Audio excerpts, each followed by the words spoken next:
હું cancer patient છું. 8 chemo થઈ ચૂક્યા છે પણ કોઈ અસર નથી થઈ રહી અને મારી દિલથી ઈચ્છા હતી કે હું તમને મળું, વાત કરું. અત્યારે જેમ મગજમાં આવે છે કે ક્યારે પણ કંઈ પણ થઈ શકે. હું છું ત્યાં સુધી ચાલી શકું છું. લોકો કહે છે કે એ સમયે શરીર છોડતી વખતે બહુ જ વધારે દુખાવો થાય છે. ના, એવું કંઈ નથી હોતું. ખબર પણ નથી પડતી. જ્યારે મૃત્યુ થાય છે એ પહેલાં જ સામાન્ય રીતે મગજમાં લોહીનો પ્રવાહ એટલો ઓછો થઈ ગયો હોય છે, એ કંઈ ખબર નથી પડતી. સંવેદના જેવું કંઈ નથી હોતું. અને એ તો એક ક્ષણની વાત છે. જુઓ, પ્રશ્ન મૃત્યુનો નથી, પ્રશ્ન જીવનનો છે.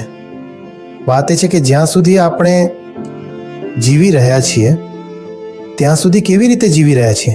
અત્યારે તમારી પાસે એક ક્ષણ છે ને, તો તમે તેનો સારો ઉપયોગ કરી લીધો. શું કર્યું તમે? તમે માઇક લીધું, તમે વાત કરી. આ વાતથી જુઓ બધાને ફાયદો થઈ રહ્યો છે. બસ થઈ ગયું, બસ થઈ ગયું. મોત આવશે ત્યારે આવશે. જીવનની વાત કરો. મરવાના અડધા કલાક પહેલા પણ જીવનની વાત કરો. જ્યારે મરી જઈશું એ પછી આપણે મોતની વાત કરીશું.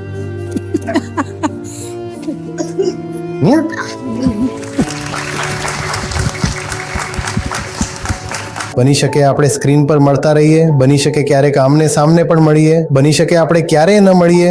કોઈ ફરક નથી પડતો. તમે જે સવાલ પૂછ્યો છે આ જિંદગી છે. મોતનું શું કરવું છે?